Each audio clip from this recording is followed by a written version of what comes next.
Rental cartels in Arizona's housing? What? That's crazy. Well, it's making the news. Hi, my name is Nicole Black, your Arizona Realtor. We're going to cover three different topics today. One being a nonprofit investigating a housing cartel in the rental area space. And one of the attorney generals leading this case is the Arizona Attorney General with Washington, D.C. We're going to check that article out, investigate and go more details about that. Number two, today we're going to talk about is crazy pills. Yes, I feel like I'm taking crazy pills, and we're going to go over what's happening in the Arizona real estate market today as well, and why I feel like I'm taking crazy pills. And three, we're going to go over a word that's been thrown around a lot this past week or two called stagflation. And does that affect real estate if that were to occur? Okay, let's dive into our first article. Okay, as you can see here, this is by a nonprofit organization, Upworthy. You can see they are helping with the nonprofit exposing housing cartel behind sharp rent increases across the country. In Phoenix alone, we have seen, and we have seen, rent increase 76% since 2016. So how is this happening and why? So this company, what they've discovered called RealPage, has a computer program that runs algorithms that pulls the renter's confidential information to skew the housing prices. So landlords that sign up for RealPage give all their information. They allow them access that a computer program should not have to determine what rental rates are versus the supply and demand of what people and what really is driving rental rates.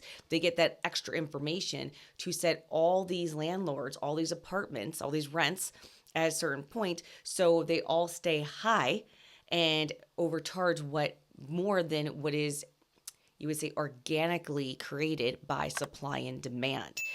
So this is not amazing or cool, especially in a time and place of inflation where people are trying so hard to save to buy a house, which with housing prices just skyrocketing the past 4 years is going to be a more daunting task every year, and every interest rate hike that we see.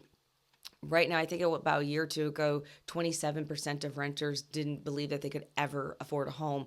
Now it's in the 40s, like 40% of renters don't believe it. And how can they, if something like this is occurring where their rental rates are being just held so high artificially from a artificial intelligence versus the actual economics of supply and demand of what people are willing to pay? They're going in and find out private information, going, well, not what you're willing to pay, but what we believe by your personal information you can pay. Oh, ouch. Ugh, that's terrible. It's disgusting. Because a computer program doesn't know anyone's personal financial situation. They don't know. I mean, they may know their income coming in, but they don't know if they have an illness, that they're taking care of a ill parent, or any other expenses that could be going on in their life right now. All they're saying is black and white data and not the gray in between, and saying, well, you can afford this. So guess what? That's what we're going to charge you. And that's creating where it's very hard for people to save for a down payment to ever buy a house and get stuck in this rental loop. So again, it is the Attorney General from Arizona and Washington, D.C. that are charging on this case against this company called RealPage. And you can look them up. I try to go on there and see if like any of the departments like I could or my area were a part of it, but I think you have to pay and subscribe. But nonetheless, you can go check them out, check out this article. If you want me to send it to you, just let me know. DM me, email me, call me, text me, whatever your preferred communication is, and I will get back to you. The next thing we're going to talk about is why I feel, and I feel like a lot of people feel like they're taking crazy pills right now, because we've seen in 4 years the most amount of appreciation in home values ever. Ever. They skyrocketed. And I know everyone is kind of grumpy about the interest rates. And then you, of course, have the other side go, oh, back in my days in the 70s and 80s, they were 13 to even 17%. It was crazy. It's not interest rates. I'm like, it's a combination of both. We have never had appreciation of a homes go up that much in 4 years. I mean, we're talking doubling. Like there are people who have sold their house for more than double what they paid for it, 4 year period. So Then you combine that with high interest rates, makes it extremely unaffordable. So why? Why aren't prices coming down? I get it, supply, right? Everyone's like, yeah, that we have a supply issue. And, I get there's a supply issue, but there's also an affordability issue. So there's got to be some give, right? A break in it. Well, let's take a look at this article by Zillow. As you can see in this article, Zillow has done an updated forecast for over 400 housing markets. And of course, Phoenix, we're always one of them. We're a main one. We are. And in here, despite 7% mortgage rates, the strain on housing affordability, and rising active inventory, national home prices continue to climb. So, regardless of this insane amount of appreciation, these high interest rates, they keep climbing. They actually believe that home prices are going to go up 1.1% from February of 2024 to March of 2024, or they have. Let's just say they have, exceeding the growth for this time of year. And they're also predicting that U.S. home prices will rise 1.4% between March 2024 and March of 2025. So again, with all this stuff going on, prices are still looking to go up. But what is happening here in the Valley? Okay, so you guys all know that I like to use the Comfort Market Report because it's specific to Arizona. It is nowhere else. So if you're like from a different city going, I've never heard of that before, it's because we just have it here. It's an amazing, amazing report system, way more accurate than Case-Shiller. That is a lagging indicator report. Well, these are in the moment, today's information, not lagging, for the Valley. So when you look at the monthly median sales price, what's happening in the Valley? As you can see, it is going up. So when they say prices have been appreciating, yes, they did. The only time we had a stop was in May of 2022, and they came down because of the interest rates when that all happened and the slowing down. But then slowly but surely through 2023, even through our summer months last year. So I want you to note that, because typically as real estate agents, we advise on the historically patterns of the market that between May 31st and May 31st and September 1st, especially the luxury market, it slows down. Nobody really likes to move in 120. It's not really like if you have an option, you don't really want to do it. So as you can see in our summer months of 2023, it actually prices still kept going up. So it's going to be, for me, fascinating to watch what happens this summer if prices do still increase or if we get a little bit of a break in them. I don't know. Again, crazy pills. Don't know. Typically, yes, summer months, prices should come down a little bit. Past 4 years, crazy pills. All right. So again, you can see our median price has gone up in the Valley. Let's just take a look at, because we keep hearing that all different. Oh my gosh, we hear inventory is going up, inventory is going down, inventory is going up. Well, what's really happening, at least in the Valley where we're at, as you can see, our inventory has slowly been increasing. So it's the purple line. If you look at this, where we're at right now, our inventory is the highest it's been in 4 years for the time of year. Again, time of year, as you can see, it's the highest it's been, and it's slowly been increasing. Now take a look at active listings, and we consider this demand. I always call put your money where your mouth is. Do you actually got something on the line, got something under contract? That's our demand. It's pretty stagnant, and that is the lowest it's been in 4 years. So considering that, when we had our highest, there were a really big gap where inventory was the lowest it's been and demand was the highest, prices skyrocketed. And now, even though inventory hasn't skyrocketed and this isn't, but you'd think prices would start to come down a little bit, but they're still not. And I'm also going to let you guys know that there was a report, I think it was by Redfin or Realtor.com, and it said that people who are purchasing in Maricopa County, 40% of them are not from Maricopa County. That could be part of our issue, is that it's actually not many people from the Valley. All right. Then let's take a look at this. This is the case Shiller. It's a lagging indicator, but I wanted to show you this because even though it's lagging, this is an annual. So I mean, at least it's taking a big chunk of information. As you can see annually, that Phoenix is number 15 on the list of cities for appreciation, and we have grown 4.9%. Again, prices have not come down. They have slowly still kept going up, even with interest rates going up and being stubborn where they're at right now. But now I want to talk about the third thing I said I was going to bring up today in this update. It's called stagflation. Have you heard of it yet?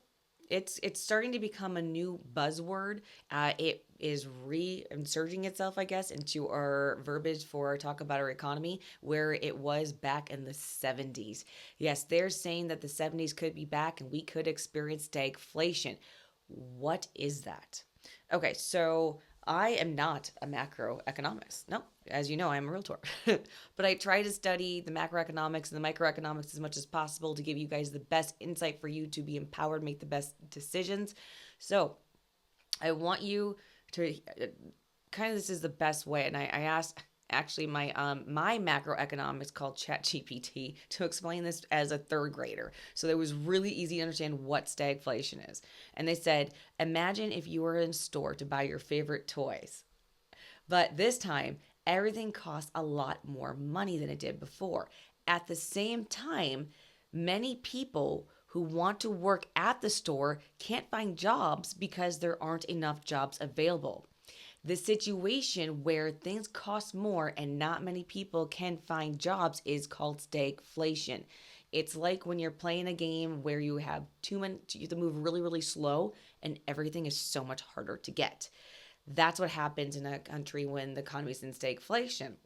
And then I asked if stagflation increases or decreases inflation. And I said, yes, during stagflation, inflation goes up. We just went through a time here where we've been just every month, every quarter looking at inflation reports, CPI, PCE, all of them, right? GDP. And we've been trying to get it to go down and we've just been begging for it. And now if we go into something like stagflation, it can go back up. And then I asked, well, does this affect real estate to appreciate or depreciate during stagflation, right? Like what's that going to look like? Oh, then this was interesting. He said during stagflation, what happens to residential real estate prices can be tricky and depends on things. Sometimes house prices might go up even when other parts of the economy aren't doing well. This could happen because one, interest rates are low. People might want to still buy houses because they can borrow money more cheaply. So the Feds, if the inflation goes up and we're in stagflation, and you understand when they bring down interest rates, it's because the economy's not doing good. So if it's not doing good, they're trying to save it by bringing interest rates down. So they may bring them down in a time of stagflation. Two, investment safety. Houses can be seen as a safe place to put your money, especially when the economy is uncertain. Our other inventories look pretty risky. But the other scenario that can happen with housing prices to go down during stagflation, according to our GPT macroeconomics, is one, people have less money. So if lots of people don't have jobs or are worried about money, they may not want to buy a house, which can make the prices go down. And two, if in the other directions they have interest rates still high, if borrowing money, and again, it's high because they're trying to help with inflation again, if borrowing money becomes very expensive, fewer people will be able to afford the house, which could bring down the houses and their prices. So again, crazy pills, because everything that the Fed's done by dramatically raising the interest rate should have at least kept the housing prices where they were when they did it, but instead they went up the opposite. We were living in the upside down. So their whole intent and their history, what they've done and what should have happened didn't happen. So now they're still trying to get inflation under control, and it's sticky. And it's really hard to gauge with this crystal ball what's going to happen. But the one thing I'm personally following, and not only going to just be following this, but I am going to take more of the factors and look at all the macroeconomics, all the things that are happening, especially with our real estate market, is by watching this one chart. If this one chart kicks off, I'm definitely going to be highly aware and in tune to looking at certain data points. And I want to show you what that is. So this is the Federal Reserve unemployment rate. This is public knowledge. You can go online. You can find this yourself. If you want direct access or a link to it, I guess I would say just contact me. I have no problem. I'll send you a link to it. But when you're looking at this chart, you can see anytime that we go into a recession, which is the gray barred lines on the chart, unemployment rises.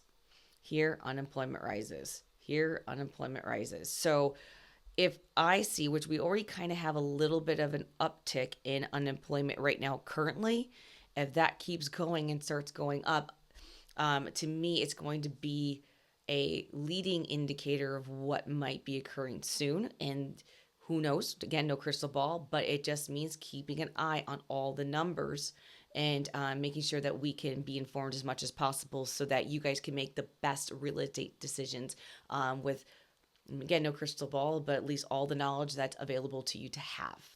I hope that you found this information helpful. If you have any questions or concerns, please always feel free to call, text, email, whatever your preferred communication is. We will get back to you.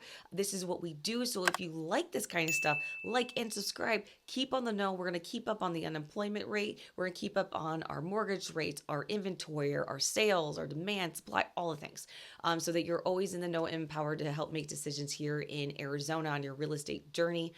I hope wherever you are in the world today that you're doing absolutely amazing. And never forget, we are always here for you.